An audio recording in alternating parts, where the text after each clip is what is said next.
हाँ जी, सत श्री अकाल साਰਿਆਂ ਨੂੰ। ਆਪਾਂ ਕੰਪਿਊਟਰ ਦੀ ਬਹੁਤ ਹੀ ਇੰਪੋਰਟੈਂਟ ਕਲਾਸਿਸ ਸਟਾਰਟ ਕੀਤੀਆਂ ਹੋਈਆਂ ਨੇ। ਜਿਵੇਂ ਕਿ ਲਾਸਟ ਕਲਾਸ ਦੇ ਵਿੱਚ ਆਪਾਂ MCQ ਪ੍ਰੈਕਟਿਸ ਕੀਤੀ ਸੀ ਆਪਣੇ ਫਸਟ ਟੌਪਿਕ ਦੀ, ਜੋ ਕੀ ਸੀਗਾ ਇਨਪੁੱਟ ਤੇ ਆਊਟਪੁੱਟ ਡਿਵਾਈਸਿਸ। ਅੱਜ ਆਪਾਂ ਆਪਣਾ ਟੌਪਿਕ ਸਟਾਰਟ ਕਰ ਰਹੇ ਨਵਾਂ, ਜੋ ਕਿ ਹੈ ਸਟੋਰੇਜ ਡਿਵਾਈਸਿਸ। ਮੈਂ ਤੁਹਾਨੂੰ ਦੁਬਾਰੇ ਫੇਰ ਦੱਸ ਰਿਹਾ, ਕੰਪਿਊਟਰ ਦੇ ਵਿੱਚ ਸਭ ਤੋਂ ਇੰਪੋਰਟੈਂਟ ਚੀਜ਼ ਕੀ ਹੈ? ਸ਼ਾਰਟਕਟ ਕੀਜ਼ ਤੇ ਫੁੱਲ ਫਾਰਮਸ। ਤੁਸੀਂ ਨਾਲ ਨਾਲ ਪੁਰਾਣਾ ਸਾਰਾ ਰਿਵਾਈਜ਼ ਕਰਦੇ ਰਹੋ, ਫੇਰ ਹੀ ਜਾ ਕੇ ਸਾਰੀਆਂ ਸ਼ਾਰਟਕਟ ਕੀਜ਼ ਤੇ ਫੁੱਲ ਫਾਰਮਸ ਯਾਦ ਹੋਣਗੀਆਂ। ਇਹ ਨਹੀਂ ਵੀ ਆਪਾਂ ਇੱਕ ਵਾਰੀ ਪੜ੍ਹਾਂਗੇ ਸਾਰੇ ਯਾਦ ਹੋ ਜਾਣਗੇ, ਠੀਕ ਹੈ ਜੀ। ਤਾਂ ਆਪਾਂ ਸਟਾਰਟ ਕਰਦੇ ਆਪਣਾ ਅੱਜ ਦਾ ਟੌਪਿਕ, ਜੋ ਕਿ ਹੈ ਸਟੋਰੇਜ ਡਿਵਾਈਸਿਸ। ਤਾਂ ਸਟੋਰੇਜ ਡਿਵਾਈਸਿਸ ਦੇ ਵਿੱਚ ਸਭ ਤੋਂ ਪਹਿਲਾਂ ਆਪਣੇ ਕੋਲ ਆਉਂਦਾ ਵੀ ਸਟੋਰੇਜ ਡਿਵਾਈਸਿਸ ਕਿੰਨੇ ਤਰ੍ਹਾਂ ਦੇ ਨੇ। ਤਾਂ ਸਟੋਰੇਜ ਡਿਵਾਈਸ ਆਪਣੇ ਕੋਲ ਹੁੰਦੇ ਨੇ ਦੋ ਤਰ੍ਹਾਂ ਦੇ। ਕਿਹੜੇ ਕਿਹੜੇ?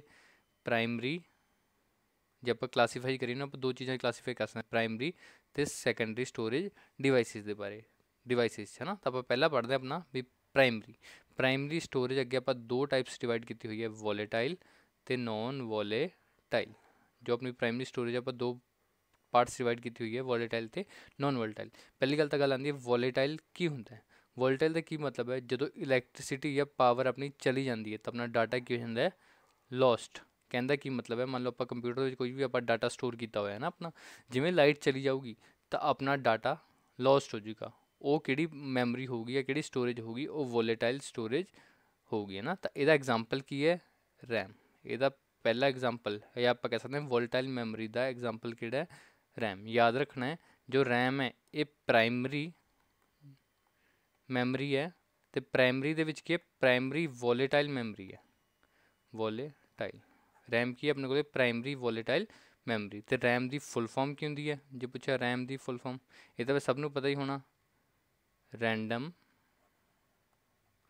Access memory. Random access memory, ये चीज़ तुसी याद रखनी है। अगे अपने को रैम भी दो तरह की होंगी है, एक होंगी स्टैटिक रैम तो दूजी डायनमिक रैम। याद रखनी है, रैम दो तरह की होंगी है, पहली स्टैटिक रैम, दूजी डायनमिक रैम। जो डायनमिक रैम है ये आप डेली लाइफ के यूज करते हैं यूज इन आवर कंप्यूटर। मतलब जो अपने कंप्यूटर्स के रैम लगी होंगी है वो किहड़ी लगी होंगी है? Dynamic RAM. याद रखना, जो अपने कंप्यूटर के रैम लगी होंगी किहड़ी रैम होंगी है? Dynamic RAM. स्टैटिक रैम की होंगी है? मतलब आप कह सकते हैं भी जो स्टैटिक रैम है ये बहुत कोस्टली है। आप अगे फर्दर पढ़ांगे ये बारे, ये सब मतलब कह सकते हैं स्टैटिक रैम बहुत कोस्टली है। ये कित्थे यूज होंगी है? जिवें आप कह सकते हैं एयर ट्रैफिक कंट्रोल सिस्टम, या आप कह सकते हैं एयरपोर्ट के यूज होंगी है कंट्रोल सिस्टम, जिथे एक सैकेंड की भी मतलब अपने कह सकते हैं बहुत इंपॉर्टेंस रखती है। मतलब है ना, जो आप मतलब इनू प्रॉपर रेगूलेट नहीं करेंगे जिवें एयर ट्रैफिक नू, तो देखो कितने एक्सीडेंट हो सकते हैं। या होर आप कित्थे यूज कर सकते हैं? Bombay stock exchange. Bombay stock exchange, ਹੁਣ देखो बॉम्बे स्टॉक एक्सचेंज मतलब एक सैकेंड के आप कह सकते हैं किन्ने शेयर वाधे घटते रहते हैं, तो ये उत्थे यूज होंगी है किहड़ी? Static RAM. याद रखना है भी आप पढ़िया प्राइमरी मैमरी अगे दो तरह की है, वोलेटाइल तो नॉन वोलेटाइल। तो आप पहला पढ़िया वोलेटाइल। वोलेटाइल क्या होंगे है? वो मैमरी जो जिहदे डाटा लॉस्ट हो जाए अपने, जो लाइट चली जाऊगी ना, इलैक्ट्रिसिटी या पावर गोन, डाटा लॉस्ट, वो किहड़ी मैमरी होगी? Primary volatile memory. एग्जाम्पल किहदा? रैम। रैम की फुल फॉर्म की होंगी है? Random access memory. अगे आप पढ़िया रैम दो तरह की होंगी है, स्टैटिक रैम तो डायनमिक रैम। जो अपने कंप्यूटर के यूज होंगी है वो किहड़ी रैम होंगी है? Dynamic RAM. डायनमिक रैम मतलब डायनमिक रैंडम एक्सैस मैमरी। तो पूछा जो स्टैटिक रैम कित्थे होंगी है? ये बहुत कोस्टली होंगी है, ये आप आम नहीं यूज़ करते, तो सुपर कंप्यूटर यूज़ करते हैं या कित्थे यूज़ करते हैं? एयर ट्रैफिक कंट्रोल सिस्टम या बॉम्बे स्टॉक एक्सचेंज दे विच। ठीक है जी। अगे आप चलते हैं, हुण आप प्राइमरी दे विच देख लिया, प्राइमरी आप वोलेटाइल पढ़ ली जो कि सीगी रैम। हुण आप पढ़ते हैं प्राइमरी दे विच नॉन वोलेटाइल मैमरी किहड़ी है। तो जब आप देखिए नॉन वोलेटाइल मैमरी किहड़ी है, नॉन वोलेटाइल होगी किहड़ी? Data remains intact when power gone. की मतलब है इनएक्ट का? मतलब डाटा अपना इनटैक्ट का की मतलब है भी खराब नहीं होंदा। आप कह सकते हैं नॉट डैमेज, मतलब अपना डाटा डैमेज नहीं होंदा जो लाइट जान तो बाद भी। पर जिहड़ी वोलेटाइल सी, वोलेटाइल दे विच आपां पढ़िया रैम। रैम मतलब रैंडम एक्सैस मैमरी, वो डाटा अपना लॉस्ट हो जाए, लाइट चली जाऊगी। पर नॉन वोलेटाइल दे विच डाटा लॉस्ट नहीं होंदा। इहदा एग्जाम्पल किहड़ा है? रोम। ਇਹਦਾ ਬੈਸਟ ਐਗਜ਼ਾਮਪਲ ਕੀ मतलब आप कह सकते हैं नॉन वोलेटाइल मैमरी ਕਿਹੜੀ ਹੈ? रोम। रोम ਦੀ फुल फॉर्म ਕੀ ਹੈ? Read only memory. पहला क्वेश्चन तो यही होगा भी पूछेंगे रोम ਦੀ फुल फॉर्म ਕੀ ਹੈ, तो आप की जवाब देंगे रीड ओनली मैमरी। अगे रोम भी कई तरह की होंगी है, तो अपने को लगे प्रोम। प्रोम की फुल फॉर्म की होगी? Programmable read only memory. ਆਪਾਂ ਅੱਗੇ ਇਹਨਾਂ ਦੇ ਬਾਰੇ ਕੱਲੇ ਬਾਰੇ ਡਿਟੇਲ 'ਚ ਪੜਾਂਗੇ ਅੱਗੇ। EEPROM ਕਿਹੜੀ ਹੋਊਗੀ? Erasable programmable read only memory. ਐਵੇਂ ਲਾਸਟ ਆਪਣੇ ਕੋਲ double EEPROM, electrically erasable programmable read only memory. ਪਹਿਲਾ ਸਵਾਲ ਤਾਂ ਇਹੀ ਬਣਦਾ ਹੈ, ਉਹ ਇਹਨਾਂ ਸਭ ਦੀ ਫੁੱਲ ਫਾਰਮਸ ਪੁੱਛਣਗੇ ਤੁਹਾਡੇ ਤੋਂ, ਇਹਦੇ 'ਚ ਕਨਫਿਊਜ਼ ਨਹੀਂ ਹੋਣਾ। ਦੇਖੋ EEPROM ਡਬਲ EEPROM ਹੈ ਨਾ, ਇਹਦੇ 'ਚ ਇਲੈਕਟ੍ਰੀਕਲੀ ਹੈ, ਕਈ ਵਾਰੀ ਉੱਥੇ ਆਪਸ਼ਨ ਦਿੱਤਾ ਉਹ ਇਲੈਕਟ੍ਰੋਨਿਕਲੀ ਨਹੀਂ ਹੈਗਾ, ਉਹ ਕਿਹੜੀ ਹੈ? ਇਲੈਕਟ੍ਰੀਕਲੀ, ਮਤਲਬ ਇਲੈਕਟ੍ਰੀਸਿਟੀ ਨਾਲ ਇਰੇਜ਼ ਕਰਦੇ ਹਾਂ। ਯਾਦ ਰੱਖਿਓ ਕਿਹਦੇ ਨਾਲ ਇਰੇਜ਼ ਕਰਦੇ ਹਾਂ? ਇਲੈਕਟ੍ਰੀਸਿਟੀ ਨਾਲ। ਸਭ ਦੀ ਫੁੱਲ ਫਾਰਮ ਯਾਦ ਹੋਣੀ ਚਾਹੀਦੀ। ROM read only memory, PROM programmable read only memory, EEPROM erasable programmable read only memory, double EEPROM electrically erasable programmable read only memory. ਯਾਦ ਰੱਖਣਾ ਹੈ ਵੋਲੇਟਾਈਲ ਮੈਮਰੀ ਕਿਹੜੀ ਹੁੰਦੀ ਹੈ? RAM। ਨੋਨ ਵੋਲੇਟਾਈਲ ਕਿਹੜੀ ਹੁੰਦੀ ਹੈ? ROM। ਅੱਗੇ ਆਪਾਂ ਪੜ੍ਹਦੇ ਹਾਂ ਸੈਕੰਡਰੀ ਸਟੋਰੇਜ ਦੇ ਬਾਰੇ।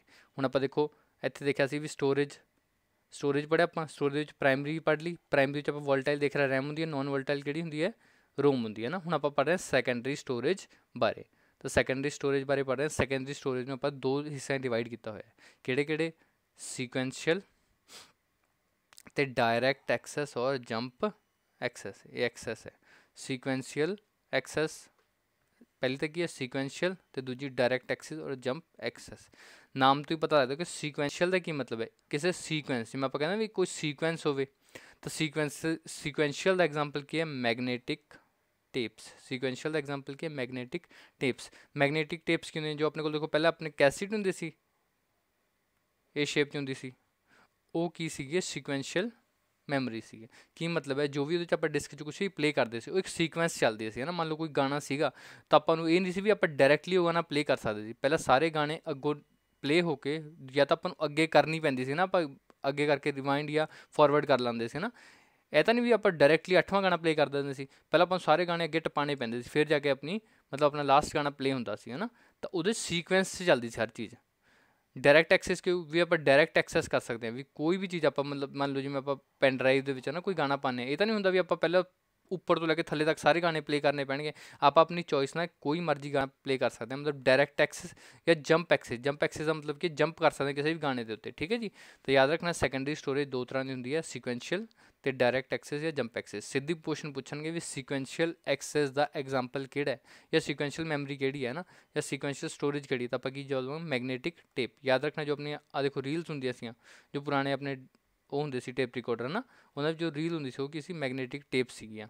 ਯਾਦ ਰੱਖਣਾ। ਹੁਣ ਆਪਾਂ ਪੜ੍ਹਦੇ ਡਾਇਰੈਕਟ ਐਕਸੈਸ ਜਾਂ ਜੰਪ ਐਕਸੈਸ। ਇਹ ਆਪਾਂ ਫਰਦਰ ਤਿੰਨ ਤਰੀਕਿਆਂ ਡਿਵਾਈਡ ਕੀਤੀ ਹੋਈ ਹੈ। ਪਹਿਲੀ ਮੈਗਨੇਟਿਕ ਡਿਸਕ, ਦੂਜੀ ਆਪਟੀਕਲ ਡਿਸਕ, ਤੀਜੀ ਇਲੈਕਟ੍ਰੀਕਲ ਡਿਵਾਈਸਿਸ ਔਰ ਫਲੈਸ਼ ਮੈਮਰੀ। ਹੁਣ ਅੱਗੇ ਮੈਗਨੇਟਿਕ ਡਿਸਕ ਦੇ ਐਗਜ਼ਾਮਪਲ ਦੋ ਨੇ, HDD ਮਤਲਬ hard disk drive. Hard disk drive ਇਹ ਕੀ ਹੈ? Floppy disk drive. Floppy disk drive. Optical disk ਮਤਲਬ ਜੋ ਆਪਾਂ ਦੇਖਦੇ ਹਾਂ CD, ਆਪਟੀਕਲ ਦਾ ਮਤਲਬ ਕਿ ਨਾ ਲਾਈਟ, ਠੀਕ ਹੈ। ਜੋ ਲਾਈਟ ਹੈ ਮਤਲਬ ਆਪਾਂ ਕਹਿੰਦੇ ਲੇਜ਼ਰ, ਇਹਦੇ ਵਿੱਚ ਆਪਾਂ ਇੱਕ ਲੇਜ਼ਰ ਯੂਜ਼ ਕਰਦੇ ਹਾਂ, ਉਹਦੀ ਹੈਲਪ ਨਾਲ ਸਾਰੀਆਂ CDs ਪਲੇ ਹੁੰਦੀਆਂ ਨੇ ਨਾ। ਯਾਦ ਰੱਖਣਾ ਵੀ ਇਹਦੀਆਂ ਐਗਜ਼ਾਮਪਲ ਕਿਹੜੀ ਨੇ? CDR, CD-ROM, CDRW, DVD, BRD। ਇਹ ਸਾਰੇ ਮੈਂ ਅੱਗੇ ਇਹਨਾਂ ਦੀ ਫੁੱਲ ਫਾਰਮ ਲਿਖਵਾਉਣਾ ਤੁਹਾਨੂੰ। ਇਲੈਕਟ੍ਰੀਕਲ ਡਿਵਾਈਸਿਸ ਦੇ ਵਿੱਚ ਕਿਹੜੇ ਹੋ? ਇਲੈਕਟ੍ਰੀਕਲ ਡਿਵਾਈਸਿਸ ਔਰ ਫਲੈਸ਼ ਮੈਮਰੀ। ਇਹਦਾ ਐਗਜ਼ਾਮਪਲ ਕੀ ਆਊਗਾ? ਪੈਨ ਡਰਾਈਵ ਕਹਿ ਸਕਦੇ ਆਪਾਂ, ਪੈਨ ਡਰਾਈਵ ਲਿਖ ਲਿਓ। ਇਹਦਾ ਐਗਜ਼ਾਮਪਲ ਕੀ ਨਹੀਂ ਦਿਖ ਰਿਹਾ ਤੁਹਾਨੂੰ? Pen drive. ਜੇ ਪੁੱਛਿਆ ਪੈਨ ਡਰਾਈਵ ਕਿਸ ਤਰ੍ਹਾਂ ਦਾ ਮੈਮਰੀ, ਆਪਾਂ ਕਹਾਂਗੇ ਇਲੈਕਟ੍ਰੀਕਲ ਡਿਵਾਈਸ ਹੈ ਉਹ, ਜਾਂ ਫਿਰ ਆਪਾਂ ਕਹਿ ਸਕਦੇ ਹਾਂ ਫਲੈਸ਼ ਮੈਮਰੀ ਉਹ, ਠੀਕ ਹੈ ਜੀ। ਯਾਦ ਰੱਖਣਾ ਪ੍ਰਾਇਮਰੀ ਵਿੱਚ ਪੜ੍ਹਿਆ ਸੀ, ਪ੍ਰਾਇਮਰੀ ਮੈਮਰੀ ਦੋ ਤਰ੍ਹਾਂ ਦੀ ਹੁੰਦੀ ਹੈ, ਵੋਲੇਟਾਈਲ ਤੇ ਨੋਨ ਵੋਲੇਟਾਈਲ। ਵੋਲੇਟਾਈਲ ਕਿਹੜੀ ਸੀ? RAM। ਨੋਨ ਵੋਲੇਟਾਈਲ ਕਿਹੜੀ ਸੀ? ROM। ਵੋਲੇਟਾਈਲ ਦਾ ਕੀ ਮਤਲਬ ਹੈ? ਜਦੋਂ ਲਾਈਟ ਕੀ ਡਾਟਾ ਲੋਸ ਹੋ ਜਾਊਗਾ ਉਹ ਵੋਲੇਟਾਈਲ ਸੀ, ਜਿਹੜੀ ਕਿ RAM ਸੀਗੀ ਨਾ, ਰੈਂਡਮ ਐਕਸੈਸ ਮੈਮਰੀ। ਤੇ ਜਿਹੜੀ ਆਪਣੀ ਸੀ ਨੋਨ ਵੋਲੇਟਾਈਲ ਉਹ ਸੀ ROM। ROM ਅੱਗੇ ਆਪਾਂ ਫਰਦਰ ਪੜ੍ਹੀ, ROM, PROM ਹੈ ਨਾ, EEPROM, ਡਬਲ EEPROM। ਤੇ ROM ਦੇ ਵਿੱਚ ਡਾਟਾ ਲੋਸ ਨਹੀਂ ਹੁੰਦਾ, ਤਾਂ ਆਪਣੀ ਲਾਈਟ ਚਲੀ ਜਾਊਗੀ ਨਾ। ਫਿਰ ਪੜ੍ਹਿਆ ਸੈਕੰਡਰੀ। ਸੈਕੰਡਰੀ ਅੱਗੇ ਦੋ ਤਰ੍ਹਾਂ ਦੀ ਹੁੰਦੀ ਹੈ, ਸੀਕੁਐਂਸ਼ੀਅਲ ਤੇ ਡਾਇਰੈਕਟ ਐਕਸੈਸ। ਸੀਕੁਐਂਸ ਕਿਹੜੀ? ਜਿਹੜੀ ਇੱਕ ਸੀਕੁਐਂਸ ਚੱਲੇ, ਜਿਵੇਂ ਕਿ ਮੈਗਨੇਟਿਕ ਟੇਪਸ। ਡਾਇਰੈਕਟ ਐਕਸੈਸ ਮਤਲਬ ਜਿਹਦਾ ਆਪਾਂ ਡਾਇਰੈਕਟ ਐਕਸੈਸ ਕਰ ਸਕਦੇ ਹਾਂ, ਜਿਵੇਂ ਕਿ ਤਿੰਨ ਤਰ੍ਹਾਂ ਦੀ ਹੈ, ਮੈਗਨੇਟਿਕ ਡਿਸਕ, ਆਪਟੀਕਲ ਡਿਸਕ ਤੇ ਇਲੈਕਟ੍ਰੀਕਲ ਡਿਵਾਈਸ ਜਾਂ ਫਲੈਸ਼ ਮੈਮਰੀ। ਇਲੈਕਟ੍ਰੀਕਲ ਡਿਵਾਈਸ ਦਾ ਐਗਜ਼ਾਮਪਲ ਕਿਹੜਾ? ਪੈਨ ਡਰਾਈਵ, ਠੀਕ ਹੈ ਜੀ। ਯਾਦ ਰੱਖਣਾ। ਅੱਗੇ ਆਪਾਂ ਇਹਨਾਂ ਦੀ ਫੁੱਲ ਫਾਰਮਸ ਦੇਖਦੇ ਹਾਂ ਹੁਣ। ਤਾਂ CDR ਦੀ ਫੁੱਲ ਫਾਰਮ ਕੀ ਹੁੰਦੀ ਹੈ? CDR ਦੀ ਫੁੱਲ ਫਾਰਮ ਕੀ ਹੁੰਦੀ ਹੈ? Compact disc recordable. ਪਹਿਲੀ ਗੱਲ ਤਾਂ ਕੀ ਹੈ, ਮੈਂ ਤੁਹਾਨੂੰ ਫੇਰ ਰਿਪੀਟ ਕਰ ਰਿਹਾ, ਸਿੱਧੀ ਫੁੱਲ ਫਾਰਮਸ ਹੀ ਪੁੱਛਣਗੇ ਤੁਹਾਡੇ ਤੋਂ। CDR ਦੀ ਫੁੱਲ ਫਾਰਮ ਕੀ ਹੈ? Compact disc recordable. ਤੇ CD-ROM ਦੀ ਫੁੱਲ ਫਾਰਮ ਕੀ ਹੈ? Compact disc read only memory, ਇੱਥੇ ਕਰੈਕਸ਼ਨ ਕਰ ਲਿਓ, ਕੰਪੈਕਟ ਹੈ, compact disc read only memory. ਤੇ CDRW ਦੀ ਫੁੱਲ ਫਾਰਮ ਕੀ ਹੈ? Compact disc rewritable, compact disc rewritable. DVD ਦੀ ਫੁੱਲ ਫਾਰਮ ਕੀ ਹੈ? Digital versatile disc. ਤੇ BRD ਦੀ ਫੁੱਲ ਫਾਰਮ ਕੀ ਹੈ? Blu ray disc. याद रखना है CDR ਦੀ ਫੁੱਲ ਫਾਰਮ ਕੀ? Compact disc recordable. CD-ROM ਦੀ ਫੁੱਲ ਫਾਰਮ ਕੀ ਹੈ? Compact disc read only memory. CDRW ਦੀ ਕੀ ਹੈ? Rewritable, compact disc rewritable. DVD ਦੀ ਫੁੱਲ ਫਾਰਮ ਕੀ ਹੈ? Digital versatile disc.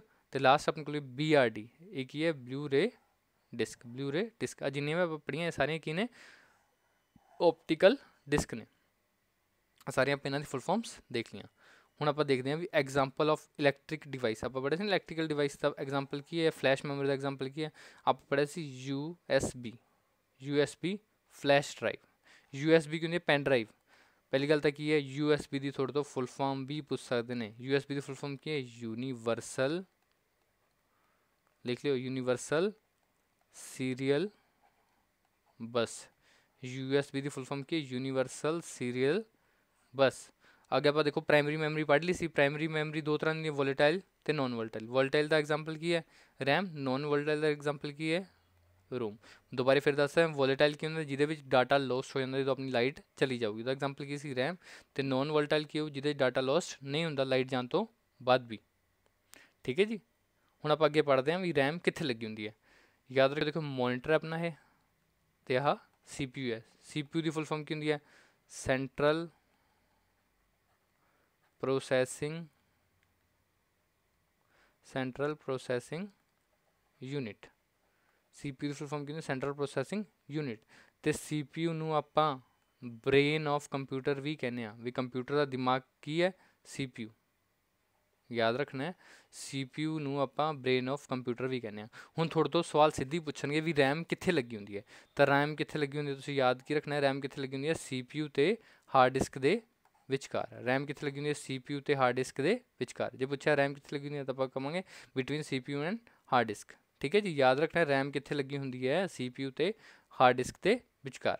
ਤੇ ਯਾਦ ਰੱਖਿਓ ਰੈਮ ਕੀ ਹੈ? ਇਹ ਪ੍ਰਾਇਮਰੀ ਮੈਮਰੀ ਵੀ ਹੈ, ਮੇਨ ਮੈਮਰੀ ਵੀ ਹੈ ਤੇ ਇੰਟਰਨਲ ਮੈਮਰੀ ਵੀ ਹੈ। ਜੇ ਪੁੱਛਿਆ, ਦੇਖੋ ਆਪਾਂ ਪੜ੍ਹੇ ਪ੍ਰਾਇਮਰੀ ਮੈਮਰੀ ਦੋ ਤਰ੍ਹਾਂ ਦੀ ਹੈ। ਜੇ ਪੁੱਛਿਆ ਪ੍ਰਾਇਮਰੀ ਵੋਲੇਟਾਈਲ ਮੈਮਰੀ ਕਿਹੜੀ ਹੈ ਤਾਂ ਆਪਾਂ ਕਹਾਂਗੇ ਰੈਮ। ਜੇ ਪੁੱਛਿਆ ਪ੍ਰਾਇਮਰੀ ਨੋਨ ਵੋਲੇਟਾਈਲ ਮੈਮਰੀ ਕਿਹੜੀ ਹੈ ਤਾਂ ਆਪਾਂ ਕਹਾਂਗੇ ਰੋਮ। ਜੇ ਪੁੱਛਿਆ ਮੇਨ ਮੈਮਰੀ ਕਿਹੜੀ ਹੈ ਉਹ ਕੀ ਹੋਊਗੀ? ਰੈਮ। ਜੇ ਪੁੱਛਿਆ ਇੰਟਰਨਲ ਮੈਮਰੀ ਕਿਹੜੀ ਹੈ ਉਹ ਵੀ ਕੀ ਹੋਊਗੀ? ਰੈਮ। ਅੱਗੇ ਆਪਾਂ ਪੜ੍ਹਿਆ ਸੀ ਵੀ ਰੈਮ ਨੂੰ ਆਪਾਂ ਫਰਦਰ ਦੋ ਚੀਜ਼ਾਂ ਡਿਵਾਈਡ ਕੀਤਾ ਹੈ, DRAM ਤੇ ਸਟੈਟਿਕ ਰੈਮ। DRAM ਕਿੱਥੇ ਯੂਜ਼ ਕਰਦੇ ਹਾਂ? ਜੋ ਆਪਣੇ ਕੰਪਿਊਟਰ 'ਚ ਯੂਜ਼ ਹੁੰਦੀ ਹੈ, use in our daily life. ਠੀਕ ਹੈ। ਜਾਂ ਆਵਰ ਕੰਪਿਊਟਰ ਕਹਿ ਸਕਦੇ, ਜੋ ਆਪਣੇ ਘਰੇ ਕੰਪਿਊਟਰ ਹੁੰਦੇ ਨੇ ਜਾਂ ਲੈਪਟਾਪ ਹੁੰਦੇ ਨੇ ਉਹਨਾਂ 'ਚ ਕਿਹੜੀ ਰੈਮ ਯੂਜ਼ ਹੁੰਦੀ ਹੈ? DRAM। ਤੇ ਜਿਹੜੀ ਆਪਾਂ ਮੈਂ ਤੁਹਾਨੂੰ ਦੱਸਿਆ ਸੀ ਇਹ ਬਹੁਤ ਮਹਿੰਗੀ ਹੈ। ਕਿੱਥੇ ਯੂਜ਼ ਕਰਦੇ ਆਪਾਂ? ਏਅਰ ਟ੍ਰੈਫਿਕ ਕੰਟਰੋਲ ਸਿਸਟਮ 'ਚ। Air traffic control system. ਜਾਂ ਦੱਸਿਆ ਤੁਹਾਨੂੰ ਕਿੱਥੇ? Bombay stock exchange. Bombay stock exchange use ਕਰਦੇ ਆ। ਠੀਕ ਹੈ ਜੀ। ਇਹ ਸਾਰੀ ਚੀਜ਼ਾਂ ਤੁਸੀਂ ਯਾਦ ਰੱਖਣੀਆਂ ਨੇ। ਅਤੇ ਇੱਕ ਚੀਜ਼ ਹੋਰ, ਜੋ ਰੈਮ ਹੈ ਆ DRAM ਹੈ, ਇਹਨੂੰ ਆਪਾਂ ਰਿਫਰੈਸ਼ਿੰਗ ਜਾਂ ਸਲੋਅਰ ਜਾਂ ਚੀਪਰ ਮੈਮਰੀ ਵੀ ਕਹਿੰਦੇ ਹਾਂ। ਕੀ ਮਤਲਬ ਇਹਦਾ? ਜੋ DRAM ਹੈ ਇਹ ਮਤਲਬ ਸਲੋ ਹੈ। ਉਹਦਾ ਮੈਂ ਤੁਹਾਨੂੰ ਦੱਸਿਆ ਵੀ ਸਟੈਟਿਕ ਰੈਮ ਦੇ ਕੰਪੈਰੀਜ਼ਨ 'ਚ ਸਲੋ ਹੈ। ਮਤਲਬ ਆਪਣੇ ਕੰਪਿਊਟਰ ਦੇ ਵਿੱਚ ਯੂਜ਼ ਕਰਦੇ ਹਾਂ ਜਿਹੜੀ ਕਿ DRAM ਇਹ ਸਲੋ ਹੈ ਅਤੇ ਸਸਤੀ ਵੀ ਹੈ। ਅਤੇ ਇਹਨੂੰ ਰਿਫਰੈਸ਼ਿੰਗ ਮੈਮਰੀ ਵੀ ਕਹਿੰਦੇ ਹਾਂ। ਕੀ ਕਹਿੰਦੇ ਆ?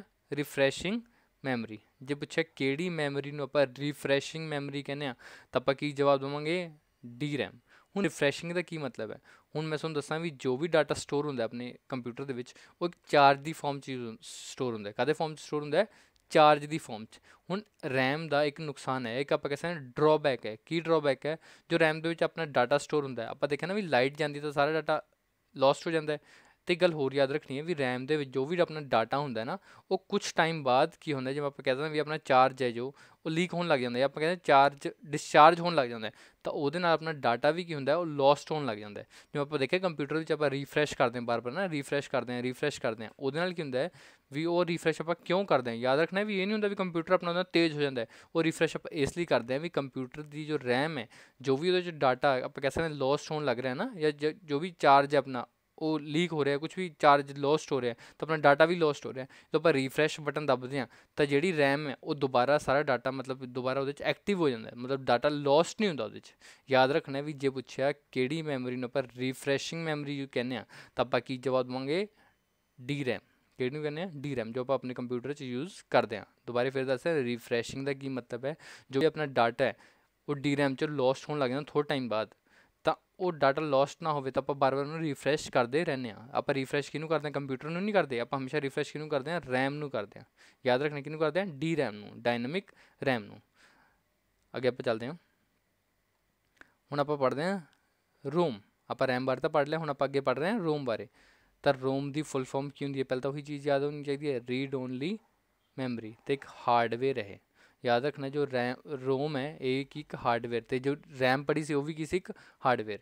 ਤੇ ਜੋ ਆਪਣੇ ਕੰਪਿਊਟਰ ਦਾ ਮਦਰਬੋਰਡ ਹੁੰਦਾ ਹੈ, ਜੋ ਆਪਣੇ ਕੰਪਿਊਟਰ ਦਾ ਮਦਰਬੋਰਡ ਹੁੰਦਾ ਹੈ ਉਹਦੇ ਉੱਪਰ ਹੀ ਆਪਣਾ CPU ਲੱਗਿਆ ਹੁੰਦਾ ਹੈ, ਉਹਦੇ ਉੱਪਰ ਹੀ ਆਪਣੀ ਰੈਮ ਲੱਗੀ ਹੁੰਦੀ ਹੈ, ਤੇ ਉਹਦੇ ਉੱਪਰ ਹੀ ਆਪਣੀ ਰੋਮ ਲੱਗੀ ਹੁੰਦੀ ਹੈ। ਦੇਖੋ ਰੋਮ ਦੀ ਫੁੱਲ ਫਾਰਮ ਕੀ ਹੈ, ਰੀਡ ਓਨਲੀ ਮੈਮਰੀ। ਆਪਾਂ ਕਹਿ ਸਕਦੇ ਹਾਂ ਵੀ ਬਾਇਓਸ ਹੈ। ਬਾਇਓਸ ਕੀ ਹੁੰਦਾ ਹੈ, ਬੇਸਿਕ ਇਨਪੁਟ ਆਊਟਪੁੱਟ ਸਿਸਟਮ। ਜੇ ਪੁੱਛਿਆ ਬਾਇਓਸ ਦੀ ਫੁੱਲ ਫਾਰਮ ਕੀ ਹੈ, ਬੇਸਿਕ ਇਨਪੁਟ ਆਊਟਪੁੱਟ ਸਿਸਟਮ। ਜੋ ਵੀ ਆਪਣੀ ਰੋਮ ਹੁੰਦੀ ਹੈ ਨਾ, ਰੋਮ ਦੇ ਵਿੱਚ ਆਪਾਂ ਉਹ ਮਤਲਬ ਆਪਾਂ ਕਹਿੰਦੇ ਹਾਂ ਉਹ ਸੌਫਟਵੇਅਰ ਇੰਸਟਾਲ ਹੁੰਦੇ ਨੇ, ਤੇ ਉਹ ਪਹਿਲੀ ਇੰਸਟਾਲ ਹੁੰਦੇ ਨੇ ਮਤਲਬ ਕਦੋਂ ਹੁੰਦੇ ਨੇ, at the time of manufacture. ਜਦੋਂ ਆਪਾਂ ਕੰਪਿਊਟਰ ਬਣਾਉਂਦੇ ਹਾਂ ਤਾਂ ਜੋ ਵੀ ਆਪਣੇ ਕੰਪਿਊਟਰ ਜੋ ਆਪਣੀ ਕੰਪਨੀ ਬਣਾ ਕੇ ਦਿੰਦੀ ਹੈ ਉਹ ਰੋਮ ਆਲਰੇਡੀ ਉਹਦੇ 'ਚ ਪ੍ਰੋਗਰਾਮ ਕਰਕੇ ਦਿੰਦੀ ਹੈ at the time of manufacture. ਜਦੋਂ ਉਹਦੇ ਵਿੱਚ ਜਦੋਂ ਬਣਦੀ ਹੈ ਮਤਲਬ ਕੰਪਿਊਟਰ ਬਣਦਾ, ਉਹਦੇ ਵਿੱਚ ਜੋ ਵੀ ਰੈਮ ਹੁੰਦੀ ਹੈ ਉਹ ਉਸੇ ਵੇਲੇ ਉਹਨੂੰ ਪ੍ਰੋਗਰਾਮ ਕਰਕੇ ਦਿੰਦੇ ਨੇ, ਅਤੇ ਉਹਦੇ ਵਿੱਚ ਬੇਸਿਕ ਇਨਪੁਟ ਆਊਟਪੁੱਟ ਸਿਸਟਮ ਹੁੰਦਾ ਹੈ। ਜਾਂ ਆਪਾਂ ਕਹਿ ਸਕਦੇ ਹਾਂ ਕੰਪਿਊਟਰ ਨੂੰ ਚੱਲਣ ਲਈ ਜਿੰਨੇ ਵੀ ਸੌਫਟਵੇਅਰ ਦੀ ਲੋੜ ਹੁੰਦੀ ਹੈ ਨਾ, ਸਟਾਰਟ ਹੋਣ ਲਈ ਸੌਫਟਵੇਅਰ ਦੀ ਲੋੜ ਹੁੰਦੀ ਹੈ, ਉਹ ਕਿਹਦੇ ਸਟੋਰ ਹੁੰਦੇ ਨੇ, ਰੋਮ 'ਚ। ਕਿਹਦੇ ਸਟੋਰ ਹੁੰਦੇ ਨੇ, ਰੋਮ 'ਚ। ਅਤੇ ਰੋਮ ਕੀ ਸੀ, ਆਪਣੀ ਪ੍ਰਾਇਮਰੀ ਨੋਨ ਵੋਲੇਟਾਈਲ ਮੈਮਰੀ। ਇਹਦੇ 'ਚ ਕੋਈ ਵੀ ਡਾਟਾ ਲੋਸਟ ਨਹੀਂ ਹੁੰਦਾ, ਭਾਵੇਂ ਜਿੰਨੀ ਮਰਜ਼ੀ ਲਾਈਟ ਜਾਵੇ ਜਾਂ ਆਵੇ, ਠੀਕ ਹੈ ਜੀ, ਯਾਦ ਰੱਖਣਾ ਹੈ। ਅਤੇ ਦੋਨੇ ਰੈਮ ਅਤੇ ਰੋਮ ਦੋਨੇ ਹਾਰਡਵੇਅਰ ਨੇ, ਅਤੇ ਰੈਮ ਜੋ ਰੋਮ ਹੈ ਇਹਨੂੰ ਆਪਾਂ at the time of manufacture ਦੇ ਵੇਲੇ ਪ੍ਰੋਗਰਾਮ ਕਰ ਦਿੰਦੇ ਹਾਂ, ਠੀਕ ਹੈ। ਦੋਨੇ ਇਹ ਤਿੰਨੇ ਚੀਜ਼ਾਂ CPU ਜੋ ਕਿ ਸੈਂਟਰਲ ਪ੍ਰੋਸੈਸਿੰਗ ਯੂਨਿਟ ਹੈ, ਬ੍ਰੇਨ ਆਫ ਕੰਪਿਊਟਰ ਹੈ, ਅਤੇ ਰੈਮ ਰੈਂਡਮ ਐਕਸੈਸ ਮੈਮਰੀ, ਅਤੇ ਰੋਮ ਇਹ ਤਿੰਨੇ ਚੀਜ਼ਾਂ ਮਦਰਬੋਰਡ ਦੇ ਉੱਪਰ ਲੱਗੀਆਂ ਹੁੰਦੀਆਂ ਨੇ। ਆਹ ਚੀਜ਼ ਤੁਸੀਂ ਯਾਦ ਰੱਖਣੀ ਹੈ। ਨੈਕਸਟ ਆਪਾਂ ਦੇਖਦੇ ਹਾਂ ਜੋ MB ਕੀ ਹੁੰਦਾ, ਮਦਰਬੋਰਡ। ਜੇ ਪੁੱਛਿਆ PCB ਪ੍ਰਿੰਟਡ ਸਰਕਿਟ ਬੋਰਡ, ਯਾਦ ਰੱਖਣਾ ਮਦਰਬੋਰਡ ਜਾਂ ਪ੍ਰਿੰਟਡ ਸਰਕਿਟ ਬੋਰਡ ਵੀ ਕਹਿ ਸਕਦੇ ਹਾਂ। ਆਹ ਦੇਖੋ ਜੋ ਡੱਬਾ ਬਣਿਆ ਹੋਇਆ ਇੱਕ ਆਪਣਾ ਮਦਰਬੋਰਡ ਹੁੰਦਾ, ਉਹਦੇ ਉੱਪਰ ਸਾਰੀ ਚੀਜ਼ਾਂ ਆਪਣੀਆਂ ਲੱਗੀਆਂ ਹੁੰਦੀਆਂ ਨੇ, ਠੀਕ ਹੈ ਜੀ। ਜੇ ਪੁੱਛਿਆ MROM ਕੀ ਹੁੰਦੀ ਹੈ, MROM ਹੁੰਦੀ ਹੈ ਮਾਸਕਡ ਰੋਮ। ਮਾਸਕਡ ਰੋਮ, ਪਹਿਲੀ ਗੱਲ ਤਾਂ ਫੁੱਲ ਫਾਰਮ ਸੀ ਪੁੱਛਣਗੇ ਤੁਹਾਡੇ ਤੋਂ ਨਾ, ਮਾਸਕਡ ਰੋਮ। ਰੋਮ ਦੀ ਫੁੱਲ ਫਾਰਮ ਕੀ ਸੀਗੀ, ਰੀਡ ਓਨਲੀ ਮੈਮਰੀ। ਮਾਸਕਡ ਰੋਮ ਦਾ ਮਤਲਬ ਕਿ ਜੋ ਪਹਿਲੀ ਪ੍ਰੀ ਪ੍ਰੋਗਰਾਮਡ ਹੈ, ਮਤਲਬ ਪਹਿਲੀ ਉਹਨੂੰ ਆਪਾਂ ਪ੍ਰੋਗਰਾਮ ਕੀਤਾ ਹੋਇਆ। ਮਾਸਕ ਦਾ ਕੀ ਮਤਲਬ ਹੈ ਵੀ ਪ੍ਰੀ ਪ੍ਰੋਗਰਾਮਡ ਹੈ, ਠੀਕ ਹੈ। ਯਾਦ ਰੱਖਣਾ MROM ਦੀ ਫੁੱਲ ਫਾਰਮ ਕੀ ਹੈ, ਮਾਸਕਡ ਰੋਮ। ਜੇ ਪੁੱਛਿਆ ਵੋਮ ਦੀ ਫੁੱਲ ਫਾਰਮ ਕੀ ਹੈ, ਕਿਹਦੀ, ਵੋਮ ਦੀ, ਤਾਂ ਆਪਾਂ ਕੀ ਕਹਾਂਗੇ, ਰਾਈਟ ਵੰਸ ਰੀਡ ਮੈਨੀ। ਵੋਮ ਦੀ ਫੁੱਲ ਫਾਰਮ ਕੀ ਹੈ ਵੀ ਰਾਈਟ ਵੰਸ ਰੀਡ ਮੈਨੀ, ਮਤਲਬ ਉਹਨੂੰ ਇੱਕ ਵਾਰ ਰਾਈਟ ਕਰ ਸਕਦੇ ਹਾਂ, ਪੜ੍ਹ ਆਪਾਂ ਬਹੁਤ ਵਾਰ ਸਕਦੇ ਹਾਂ ਨਾ। ਜਿਵੇਂ ਕਿ ਆਪਣੀ ਰੋਮ ਹੈ ਉਹਨੂੰ ਆਪਾਂ ਸਿਰਫ ਇੱਕ ਵਾਰੀ, ਜੋ ਆਪਣਾ ਪੜ੍ਹਿਆ ਸੀਗਾ ਵੀ ਰੋਮ ਹੈ ਉਹ at the time of manufacture ਆਪਾਂ ਪ੍ਰੋਗਰਾਮ ਕਰ ਦਿੰਦੇ ਹਾਂ ਨਾ, ਤਾਂ ਉਹਨੂੰ ਇੱਕ ਵਾਰ ਪ੍ਰੋਗਰਾਮ ਕਰਦੇ ਹਾਂ, ਪਰ ਪੜ੍ਹ ਆਪਾਂ ਜਿੰਨੀ ਵਾਰ ਸਕਦੇ ਹਾਂ। ਤਾਂ ਰਾਈਟ ਵੰਸ ਮਤਲਬ ਇੱਕ ਵਾਰ ਰਾਈਟ ਕਰਦੇ ਹਾਂ, ਅਤੇ ਰੀਡ ਆਪਾਂ ਜਿੰਨੀ ਵਾਰ ਮਰਜ਼ੀ ਚਾਹੀਏ ਉਹਨੂੰ ਕਰ ਸਕਦੇ ਹਾਂ ਨਾ। ਨੈਕਸਟ ਆਪਾਂ ਹੁਣ ਆਪਾਂ 1 ਬਾਏ 1 ਸਾਰੀ ਰੋਮਸ ਦੇ ਬਾਰੇ ਪੜ੍ਹਦੇ ਹਾਂ। ਤਾਂ ਪਹਿਲੀ ਆਪਣੇ ਕੋਲ ਆਉਂਦੀ ਹੈ ਪ੍ਰੋਮ। ਕਿਹੜੀ, ਪ੍ਰੋਮ। ਪ੍ਰੋਮ ਦੀ ਫੁੱਲ ਫਾਰਮ ਕੀ ਹੈ, ਪ੍ਰੋਗਰਾਮੇਬਲ ਰੋਮ ਜਾਂ ਪ੍ਰੋਗਰਾਮੇਬਲ ਰੀਡ ਓਨਲੀ ਮੈਮਰੀ। ਤਾਂ ਯਾਦ ਰੱਖਣਾ ਇਹ ਇੱਕ ਤਰ੍ਹਾਂ ਦੀ ਬਲੈਂਕ ਮੈਮਰੀ ਹੁੰਦੀ ਹੈ। ਕੀ ਹੁੰਦੀ ਹੈ, blank memory. It is programmed according to you, ਇਹਨੂੰ ਆਪਾਂ ਪ੍ਰੋਗਰਾਮ ਕਰ ਸਕਦੇ ਹਾਂ ਆਪਣੇ ਅਕੋਰਡਿੰਗ, ਅਤੇ ਇਹਨੂੰ ਆਪਾਂ ਇਰੇਜ਼ ਨਹੀਂ ਕਰ ਸਕਦੇ।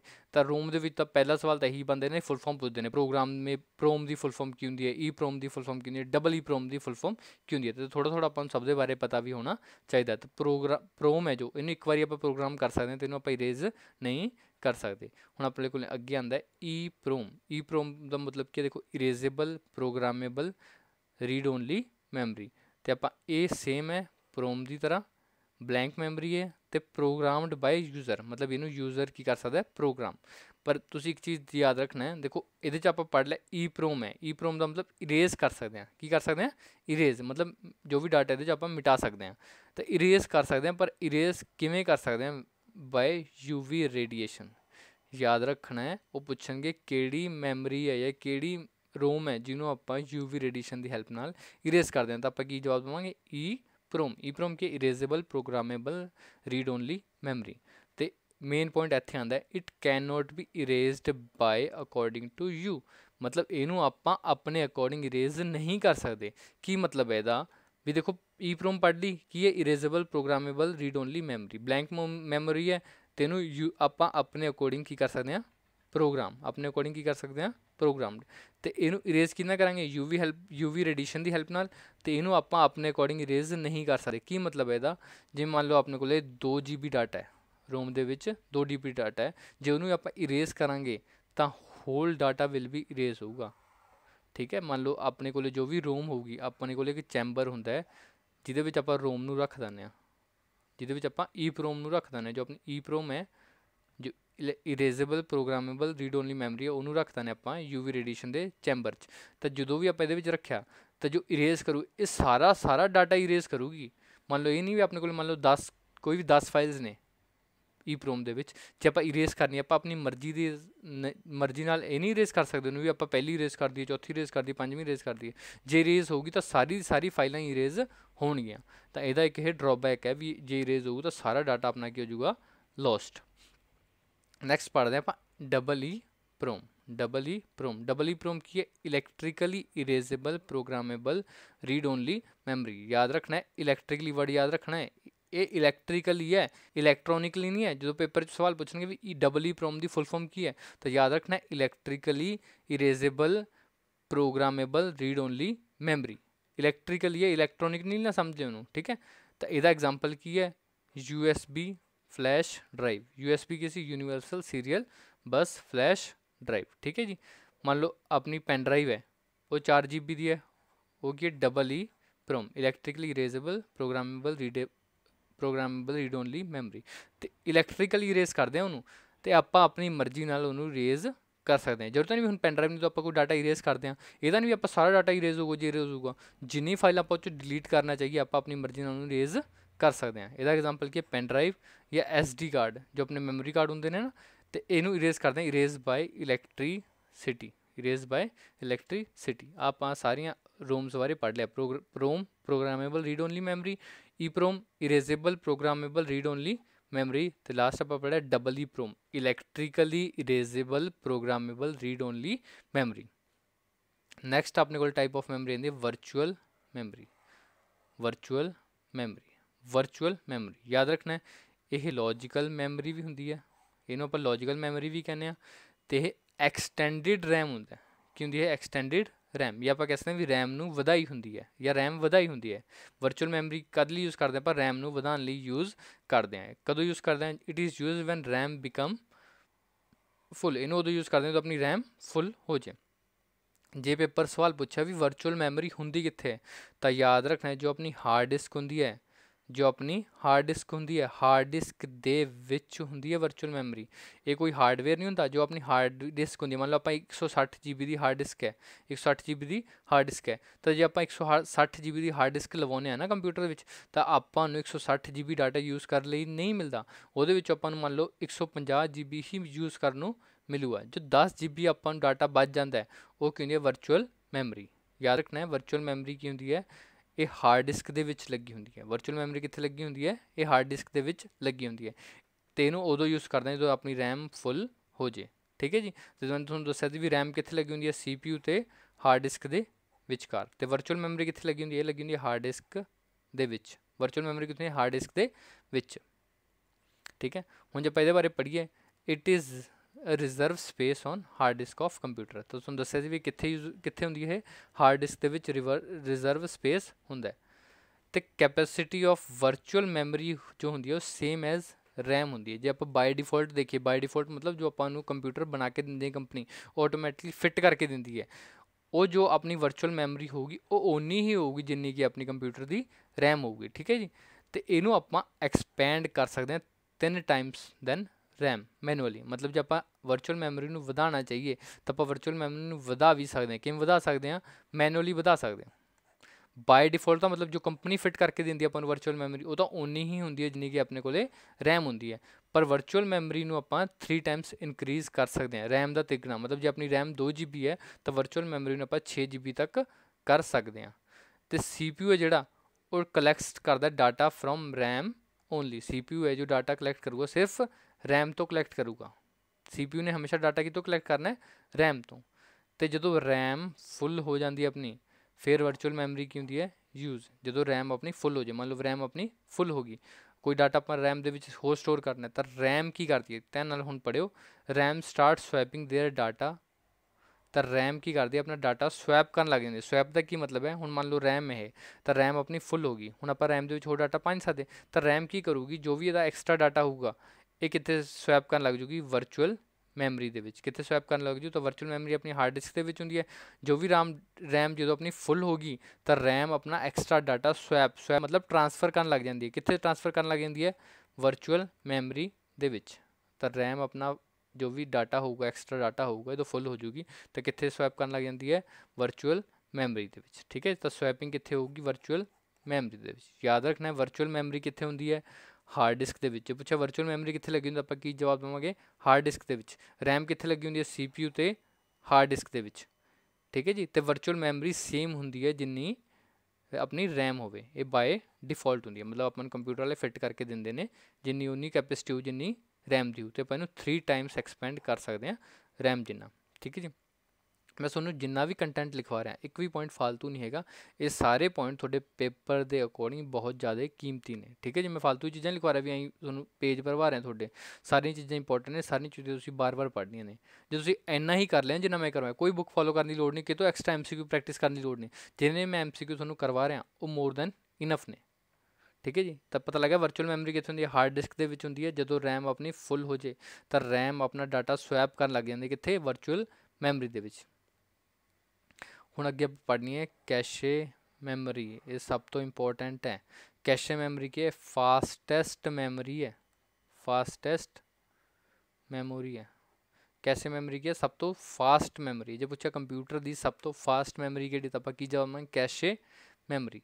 ਇਹ ਅੱਗੇ ਦੋ ਤਰ੍ਹਾਂ ਦੀ ਹੁੰਦੀ ਹੈ, ਲੈਵਲ 1 ਤੇ ਲੈਵਲ 2। ਲੈਵਲ 1 ਤੱਕ ਕਿਉਂ, ਜੋ ਆਪਣੇ CPU ਦੇ ਅੰਦਰ ਲੱਗੀ ਹੋਊਗੀ, ਮਤਲਬ ਇਨਸਾਈਡ CPU। ਤੇ ਲੈਵਲ 2 ਕੀ, ਔਨ ਬੋਰਡ, ਮਤਲਬ ਆਪਾਂ ਅਲੱਗ ਤੋਂ ਵੀ ਕੈਸ਼ੇ ਮੈਮਰੀ ਲਗਵਾ ਸਕਦੇ ਹਾਂ। ਠੀਕ ਹੈ, ਯਾਦ ਰੱਖਣਾ ਕੈਸ਼ੇ ਮੈਮਰੀ ਕੰਪਿਊਟਰ ਦੀ ਸਭ ਤੋਂ ਫਾਸਟੈਸਟ ਮੈਮਰੀ ਹੁੰਦੀ ਹੈ। ਹੁਣ ਅੱਗੇ ਇੱਕ ਸਵਾਲ ਕੀ ਆਉਂਦਾ ਵੀ ਕੈਸ਼ੇ ਮੈਮਰੀ ਲੱਗੀ ਕਿੱਥੇ ਹੁੰਦੀ ਹੈ, ਤਾਂ ਕੈਸ਼ੇ ਮੈਮਰੀ ਕਿੱਥੇ ਲੱਗੀ ਹੁੰਦੀ ਹੈ, ਰੈਮ ਤਾਂ ਆਪਾਂ ਪੜ੍ਹਿਆ ਸੀ, ਰੈਮ ਕਿੱਥੇ ਹੁੰਦੀ ਹੈ, CPU ਤੇ ਹਾਰਡ ਡਿਸਕ ਦੇ ਵਿਚਕਾਰ। ਜੇ ਪੁੱਛਿਆ ਕੈਸ਼ੇ ਮੈਮਰੀ ਕਿੱਥੇ ਹੁੰਦੀ, ਤਾਂ ਆਪਾਂ ਕੀ ਜਾਵਾਂਗੇ, CPU ਤੇ ਰੈਮ ਦੇ ਵਿਚਕਾਰ। ਆਹ ਡਾਇਗਰਾਮ ਤੁਸੀਂ ਕਾਪੀ 'ਚ ਡਰਾਅ ਕਰ ਲਿਓ ਤੇ ਲਿਖ ਲਿਓ ਵੀ ਕੈਸ਼ੇ ਮੈਮਰੀ ਕਿੱਥੇ ਹੋਊਗੀ, CPU ਤੇ ਰੈਮ ਦੇ ਵਿਚਕਾਰ, CPU ਤੇ ਰੈਮ ਦੇ ਵਿਚਕਾਰ। ਤੇ ਕੈਸ਼ੇ ਮੈਮਰੀ 'ਚ ਕੀ ਹੁੰਦਾ, ਇਹਦੇ ਵਿੱਚ ਡੁਪਲੀਕੇਟ ਡਾਟਾ ਹੁੰਦਾ ਹੈ। ਕਾਹਦਾ duplicate data, of RAM, duplicate data of RAM. ਹੁਣ ਆਪਾਂ ਪੜ੍ਹਿਆ ਸੀ, ਦੇਖੋ DRAM ਪੜ੍ਹੀ ਸੀ ਨਾ, ਉਹ ਕੀ ਹੈ, ਰਿਫਰੈਸ਼ਿੰਗ ਮੈਮਰੀ ਹੈ। ਦੁਬਾਰਾ ਫਿਰ ਬੋਲ ਰਹੇ ਹਾਂ ਵੀ ਡਾਇਰੈਕਟ ਪੁੱਛਣਗੇ ਵੀ ਕੰਪਿਊਟਰ ਦੇ ਵਿੱਚ ਰਿਫਰੈਸ਼ਿੰਗ ਮੈਮਰੀ ਕਿਹੜੀ ਹੈ, ਤਾਂ ਆਪਾਂ ਕੀ ਜਵਾਬ ਦੇਵਾਂਗੇ, DRAM, ਜੋ ਕਿ ਰਿਫਰੈਸ਼ਿੰਗ ਮੈਮਰੀ ਹੈ। ਹੁਣ ਆਪਾਂ ਪੜ੍ਹਿਆ ਰਿਫਰੈਸ਼ਿੰਗ ਕਰਨ ਦੀ ਕਿਉਂ ਲੋੜ ਪੈਂਦੀ ਹੈ, ਵੀ ਜਦੋਂ ਆਪਣੀ ਰੈਮ ਹੈ ਜਾਂ DRAM ਹੈ ਨਾ, ਉਹ ਜਦੋਂ ਚਾਰਜ ਉਹਦਾ ਲੂਜ਼ ਹੋਣ ਲੱਗ ਜਾਂਦਾ ਤਾਂ ਆਪਣਾ ਡਾਟਾ ਵੀ ਕੀ ਹੁੰਦਾ, ਇਰੇਜ਼ ਹੋਣ ਲੱਗ ਜਾਂਦਾ ਜਾਂ ਲੋਸਟ ਹੋਣ ਲੱਗ ਜਾਂਦਾ। ਤਾਂ ਉਹਨੂੰ ਕੰਪਨਸੇਟ ਕਰਨ ਲਈ, ਤਾਂ to compensate problem of RAM cache memories use. ਤਾਂ ਆਪਾਂ ਦੇਖ ਲਿਆ ਵੀ ਰੈਮ ਦਾ ਤਾਂ ਨੁਕਸਾਨ ਹੈ, ਉਹਦੀ ਡਾਟਾ ਆਪਣਾ ਲੋਸਟ ਹੋਣ, ਲਾਈਟ ਜਾਂਦੀ ਹੈ ਤਾਂ ਡਾਟਾ ਵੀ ਲੋਸਟ ਹੋ ਜਾਂਦਾ ਨਾ, ਤਾਂ ਉਹ ਵੀ ਡਾਟਾ ਆਪਣਾ ਥੋੜ੍ਹੀ ਦੇਰ ਬਾਅਦ ਉਹਦੇ 'ਚੋਂ ਕੀ ਹੋਣ ਲੱਗ ਜਾਂਦਾ, ਲੋਸਟ ਹੋਣ ਲੱਗ ਜਾਂਦਾ। ਤਾਂ ਉਸ ਪ੍ਰੋਬਲਮ ਨੂੰ ਕੰਪਨਸੇਟ ਕਰਨ ਲਈ ਆਪਾਂ ਕਿਹੜੀ ਮੈਮਰੀ ਯੂਜ਼ ਕਰਦੇ ਹਾਂ, ਕੈਸ਼ੇ ਮੈਮਰੀ। ਕਿਹੜੀ ਮੈਮਰੀ ਯੂਜ਼ ਕਰਦੇ ਹਾਂ, ਕੈਸ਼ੇ ਮੈਮਰੀ। ਯਾਦ ਰੱਖਣਾ ਕੈਸ਼ੇ ਮੈਮਰੀ ਦੇ ਵਿੱਚ ਡੁਪਲੀਕੇਟ ਡਾਟਾ ਹੁੰਦਾ ਕਿਹਦਾ, ਰੈਮ ਦਾ। ਹੁਣ ਆਪਾਂ ਦੋ ਮੈਮਰੀਆਂ ਪੜ੍ਹੀਆਂ ਨੇ, ਕਿਹੜੀ ਕਿਹੜੀ, ਵਰਚੁਅਲ ਮੈਮਰੀ। ਵਰਚੁਅਲ ਮੈਮਰੀ ਕਿੱਥੇ ਲੱਗੀ ਹੁੰਦੀ ਹੈ, ਇਹ ਹਾਰਡ ਡਿਸਕ ਦੇ ਵਿੱਚ ਲੱਗੀ ਹੁੰਦੀ, ਇਹਦੇ 'ਚ ਸਪੇਸ ਇਹਦੀ ਓਨੀ ਹੁੰਦੀ ਹੈ ਜਿੰਨੀ ਕਿ ਰੈਮ ਦੀ ਹੁੰਦੀ ਹੈ।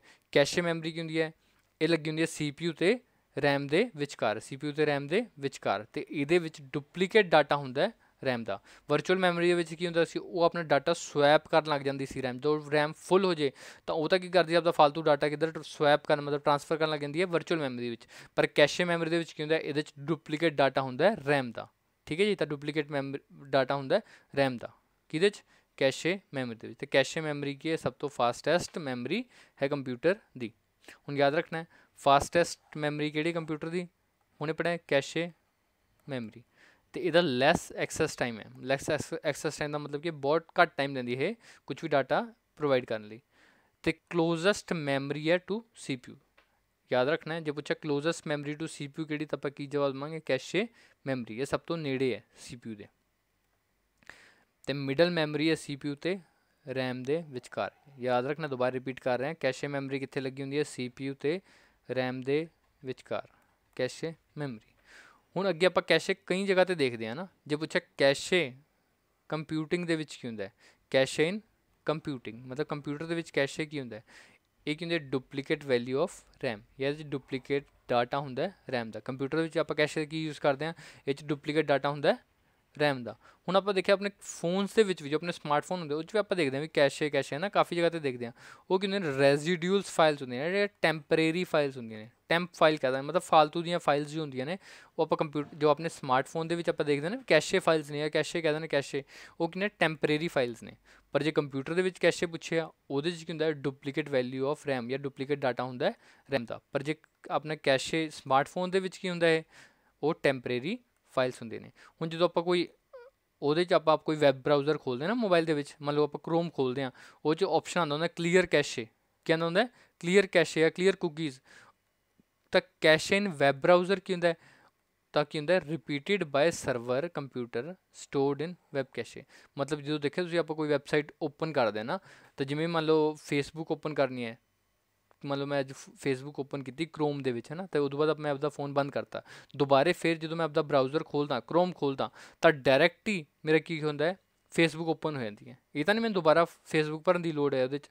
ਤਾਂ ਉਹ ਕਿਉਂ ਹੋ ਜਾਂਦੀ ਹੈ, ਤਾਂ ਉਹਦੇ 'ਚ ਵੈਬ ਕੈਸ਼ੇ ਹੁੰਦਾ। ਵੈਬ ਕੈਸ਼ੇ ਮਤਲਬ ਇਹ ਸਰਵਰ ਕੰਪਿਊਟਰ ਦਾ ਜੋ ਪਾਥ ਹੁੰਦਾ ਉਹ ਸਟੋਰ ਕਰਕੇ ਰੱਖਦੀ ਹੈ। ਸਰਵਰ ਕੰਪਿਊਟਰ ਦਾ ਮਤਲਬ ਕੀ ਹੈ, ਮੰਨ ਲਓ ਫੇਸਬੁੱਕ ਆਪਾਂ ਚਲਾਉਂਦੇ ਹਾਂ ਹੈ ਨਾ, ਤਾਂ ਫੇਸਬੁੱਕ ਚਲਾ ਰਹੇ ਹਾਂ, ਕੁਛ ਵੀ ਕੋਈ ਵੈਬਸਾਈਟ ਆਪਾਂ ਨੂੰ ਚਲਾ ਰਹੇ ਹਾਂ, ਤਾਂ ਉਹਦੇ ਲਈ ਆਪਾਂ ਨੂੰ ਡਾਟਾ ਕੋਈ ਇੱਕ ਸਰਵਰ ਕੰਪਿਊਟਰ ਪ੍ਰੋਵਾਈਡ ਕਰਦਾ ਹੁੰਦਾ। ਜਿਹੜੀ ਵੀ ਕੰਪਨੀ ਆਪਾਂ ਨੂੰ, ਗੂਗਲ ਹੈ ਮੰਨ ਲਓ ਨਾ, ਗੂਗਲ ਦਾ ਇੱਕ ਸਰਵਰ ਕੰਪਿਊਟਰ ਹੈ ਜੋ ਉਹਨਾਂ ਦੇ ਹੈੱਡ ਆਫਿਸ ਦੇ ਵਿੱਚ ਪਿਆ ਹੈ। ਤਾਂ ਮੰਨ ਲਓ ਕੋਈ ਆਪਾਂ ਡਾਟਾ ਜਾਂ ਕੁਛ ਵੀ ਆਪਾਂ ਸਰਚ ਕਰਦੇ ਹਾਂ ਗੂਗਲ ਦੇ ਵਿੱਚ, ਤਾਂ ਆਪਾਂ ਜੋ ਵੀ ਚੀਜ਼ ਆਪਾਂ ਨੂੰ ਪ੍ਰੋਵਾਈਡ ਕਰਦਾ ਉਹ ਸਰਚ ਤੋਂ ਬਾਅਦ ਰਿਜ਼ਲਟ ਪ੍ਰੋਵਾਈਡ ਹੁੰਦਾ, ਆਪਾਂ ਨੂੰ ਸਰਵਰ ਕੰਪਿਊਟਰ ਦੇ ਥਰੂ ਪ੍ਰੋਵਾਈਡ ਹੁੰਦਾ।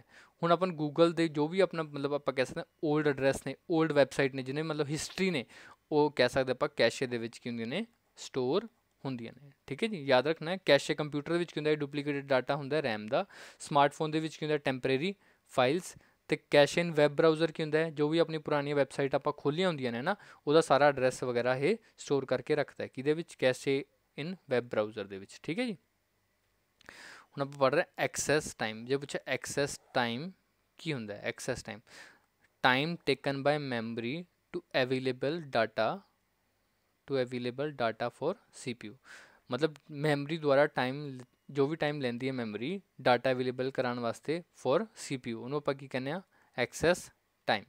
ਜਿੰਨਾ ਐਕਸੈਸ ਟਾਈਮ ਘੱਟ ਹੋਊਗਾ ਉਨੀ ਹੀ ਮੈਮਰੀ ਕੀ ਹੋਊਗੀ ਫਾਸਟ, ਉਨੀ ਹੀ ਮੈਮਰੀ ਕੀ ਹੋਊਗੀ ਫਾਸਟ। ਤਾਂ ਆਪਾਂ ਦੇਖਿਆ ਸਭ ਤੋਂ ਫਾਸਟ ਮੈਮਰੀ ਕਿਹੜੀ ਸੀ, ਕੈਸ਼ੇ ਮੈਮਰੀ। ਠੀਕ ਹੈ ਜੀ, ਹੁਣ ਅੱਗੇ ਆਪਾਂ ਜੇ ਪੁੱਛੀਏ CPU ਆਪਾਂ ਪੜ੍ਹਿਆ ਵੀ CPU ਕੀ ਹੈ central processing unit, central processing unit. ਤਾਂ CPU ਨੂੰ ਆਪਾਂ ਬ੍ਰੇਨ ਆਫ ਕੰਪਿਊਟਰ ਵੀ ਕਹਿੰਦੇ ਹਾਂ, ਅਤੇ CPU ਨੂੰ ਆਪਾਂ ਅੱਗੇ ਫਰਦਰ 3 ਪਾਰਟਸ ਡਿਵਾਈਡ ਕੀਤਾ ਹੋਇਆ, ਕਿਹੜੇ ਕਿਹੜੇ, ALU CU MU। ALU ਕੀ ਹੈ, ALU ਫੁੱਲ ਫਾਰਮ ਕੀ ਹੁੰਦੀ ਹੈ ALU ਦੀ, arithmetic logical unit, arithmetic logical unit. ਅਤੇ CU ਦੀ ਫੁੱਲ ਫਾਰਮ ਕੀ ਹੈ, ਕੰਟਰੋਲ ਯੂਨਿਟ। ਅਤੇ MU ਦੀ ਫੁੱਲ ਫਾਰਮ ਕੀ ਹੈ, ਮੈਮਰੀ ਯੂਨਿਟ। ਪਹਿਲੀ ਗੱਲ ਤਾਂ ਇਹ ਫੁੱਲ ਫਾਰਮਸ ਤੁਹਾਨੂੰ ਯਾਦ ਹੋਣੀਆਂ ਚਾਹੀਦੀਆਂ ਨੇ। ਅਤੇ ਹੁਣ ਆਪਣੇ ਕੋਲ ਅੱਗੇ ਗੱਲ ਆਉਂਦੀ ਹੈ ALU ਦਾ ਕੀ ਮਤਲਬ, ਅਰਥਮੈਟਿਕ ਲੌਜੀਕਲ ਯੂਨਿਟ। ਹੁਣ ਆਪਾਂ ਪੜ੍ਹਦੇ ਅਰਥਮੈਟਿਕ ਤੋਂ ਆਪਾਂ ਨੂੰ ਕਲੀਅਰ ਹੁੰਦਾ ਮੈਥ, ਅਰਥਮੈਟਿਕ ਦੀ ਇੱਥੇ ਗੱਲ ਆ ਜਾਏ ਤਾਂ ਕੀ ਗੱਲ ਹੋ ਰਹੀ ਇਹਦੇ ਵਿੱਚ, ਮੈਥ ਜਾਂ ਕੈਲਕੂਲੇਸ਼ਨ ਕਹਿ ਸਕਦੇ ਹਾਂ। ਤਾਂ ਕੰਪਿਊਟਰ ਦੇ ਵਿੱਚ ਜਿੰਨੇ ਵੀ ਜੋੜ ਤੋੜ ਜਾਂ ਕੈਲਕੂਲੇਸ਼ਨ ਹੁੰਦੀਆਂ ਨੇ ਉਹ ਸਾਰੀਆਂ ਕਿੱਥੇ ਯੂਜ਼ ਹੋਣਗੀਆਂ, ਕਿੱਥੇ ਹੋਣਗੀਆਂ ALU ਦੇ ਵਿੱਚ। ਡਾਇਰੈਕਟ ਐਗਜ਼ਾਮ ਦੇ ਸਵਾਲ ਪੁੱਛਣਗੇ ਵੀ ਕੰਪਿਊਟਰ ਦੇ ਵਿੱਚ ਜੋ ਵੀ ਮੈਥਮੈਟਿਕ ਕੈਲਕੂਲੇਸ਼ਨ ਹੁੰਦੀਆਂ ਨੇ ਉਹ ਕਿੱਥੇ ਹੁੰਦੀਆਂ ਨੇ, ਤਾਂ ਆਪਾਂ ਕੀ ਜਵਾਬ ਮੈਂ ALU ਦੀ ਫੁੱਲ ਫਾਰਮ ਕੀ ਹੈ, ਅਰਥਮੈਟਿਕ ਲੌਜੀਕਲ ਯੂਨਿਟ। ਅਤੇ ਕੰਟਰੋਲ ਯੂਨਿਟ CU ਕੀ ਹੈ, ਕੰਟਰੋਲ ਯੂਨਿਟ, ਇਹ ਵੀ CPU ਦਾ ਇੱਕ ਪਾਰਟ ਹੈ। ਕੰਟਰੋਲ ਯੂਨਿਟ ਕੀ ਕਰਦੀ ਹੈ, ਸਾਰੇ ਕੰਪਿਊਟਰ ਦੇ ਜੋ ਵੀ ਹਾਰਡਵੇਅਰ ਲੱਗੇ ਹੁੰਦੇ ਨੇ ਸਾਰਿਆਂ ਨੂੰ ਕੀ ਕਰਦੀ ਹੈ, ਕੰਟਰੋਲ ਕਰਦੀ ਹੈ। ਜਾਂ ਆਪਾਂ ਕਹਿ ਸਕਦੇ ਹਾਂ ਸਾਰੇ ਫੰਕਸ਼ਨ ਕੰਪਿਊਟਰ ਦੇ ਕੌਣ ਕੰਟਰੋਲ ਕਰਦਾ ਹੈ, ਕੰਟਰੋਲ ਯੂਨਿਟ। ਅਤੇ ਮੈਮਰੀ ਯੂਨਿਟ ਕੀ ਕਰਦੀ ਹੈ, ਇਹ ਸਟੋਰੇਜ ਨੂੰ ਕੰਟਰੋਲ ਕਰਦੀ ਹੈ। ਠੀਕ ਹੈ, ਅਤੇ ਪੁੱਛਿਆ ਜੀ MBR ਦੀ ਫੁੱਲ ਫਾਰਮ ਕੀ ਹੁੰਦੀ ਹੈ, MBR ਯਾਦ ਰੱਖਣਾ, MBR ਦੀ ਫੁੱਲ ਫਾਰਮ ਕੀ ਹੈ, ਮੈਮਰੀ ਬਫਰ ਰਜਿਸਟਰ। MBR ਦੀ ਫੁੱਲ ਫਾਰਮ ਕੀ ਹੁੰਦੀ ਹੈ, ਮੈਮਰੀ ਬਫਰ ਰਜਿਸਟਰ। ਤਾਂ ਇੱਥੇ ਆਪਣੀ ਅੱਜ ਦੀ ਕਲਾਸ ਓਵਰ ਹੁੰਦੀ ਹੈ। ਠੀਕ ਹੈ ਜੀ, ਤਾਂ ਇੱਥੇ ਆਪਣਾ ਹੁਣ ਕੰਪਿਊਟਰ ਦੇ ਆਪਾਂ ਇਨਪੁਟ ਹਾਰਡਵੇਅਰ ਸਟਾਰਟ ਕੀਤੀ ਸੀ ਕਲਾਸ, ਉਹਦੇ 'ਚ ਆਪਾਂ ਇਨਪੁਟ ਅਤੇ ਆਊਟਪੁੱਟ ਪੜ੍ਹ ਲਿਆ। ਅੱਜ ਆਪਾਂ ਕੰਪਿਊਟਰ ਦੀ ਸਟੋਰੇਜ ਡਿਵਾਈਸ ਦੀ ਕਲਾਸ ਵੀ ਖਤਮ ਕਰ ਲਈ। ਨੈਕਸਟ ਕਲਾਸ ਵਿੱਚ ਆਪਾਂ ਇਹਦੇ ਜਿੰਨੇ ਵੀ ਕੁਐਸਚਨ ਬਣਨਗੇ ਮੈਮਰੀ ਦੇ ਹੈ ਨਾ, ਉਹ ਸਾਰੇ ਆਪਾਂ 1 ਬਾਏ 1 ਡਿਸਕਸ ਕਰਾਂਗੇ। ਤੁਸੀਂ ਕੀ ਕਰਨਾ ਹੈ, ਨੈਕਸਟ ਕਲਾਸ ਲਾਉਣ ਤੋਂ ਪਹਿਲਾਂ ਅੱਜ ਮੈਂ ਜਿੰਨਾ ਵੀ ਤੁਹਾਨੂੰ ਥਿਊਰੀ ਦੇ ਵਿੱਚ ਪੜ੍ਹਾਇਆ, ਜੋ ਵੀ ਫੁੱਲ ਫਾਰਮਸ ਪੜ੍ਹਾਈ, ਜੋ ਵੀ ਮਤਲਬ ਮੈਮਰੀ ਪੜ੍ਹਾਇਆ, ਰੈਮ ਪੜ੍ਹਾਇਆ, ਰੋਮ ਪੜ੍ਹਾਇਆ, ਵੋਲਟਾਈਲ ਪੜ੍ਹਾਈ, ਨੋਨ ਵੋਲਟਾਈਲ ਪੜ੍ਹਾਈ, ਸੈਕੰਡਰੀ ਸਟੋਰੇਜ ਦੇਖੀ ਆਪਾਂ ਨਾ, ਉਹਦੇ 'ਚ ਆਪਾਂ ਆਪਟੀਕਲ ਡਿਸਕ ਦੇ ਵਿੱਚ ਅਲੱਗ-ਅਲੱਗ 5-6 ਤਰ੍ਹਾਂ ਦੀ ਆਪਟੀਕਲ ਡਿਸਕ ਦੇਖੀਆਂ, ਉਹ ਸਾਰੀ ਤੁਸੀਂ ਥਿਓਰੀ ਪੜ੍ਹ ਕੇ ਰੱਖਣੀ ਹੈ ਨੈਕਸਟ ਕਲਾਸ ਲਾਉਣ ਤੋਂ ਬਾਅਦ, ਠੀਕ ਹੈ ਜੀ। ਤੇ ਫਿਰ ਸਾਰੇ ਐਮਸੀਕਿਊ ਇੱਕ ਵਾਰੀ ਖੁਦ ਕਰਕੇ ਦੇਖਿਓ, ਤੇ ਫਿਰ ਅੱਗੇ ਕਲਾਸ ਜੇ ਤੁਹਾਨੂੰ ਫਿਰ ਵੀ ਕਲੀਅਰ ਨਾ ਹੋਵੇ ਤਾਂ ਕਲਾਸ ਲਗਾ ਕੇ ਸੁਣ ਸਕਦੇ ਹੋ, ਠੀਕ ਹੈ। ਮਿਲਦੇ ਹਾਂ ਨੈਕਸਟ ਕਲਾਸ ਦੇ ਵਿੱਚ। ਥੈਂਕ ਯੂ ਸਾਰਿਆਂ ਨੂੰ।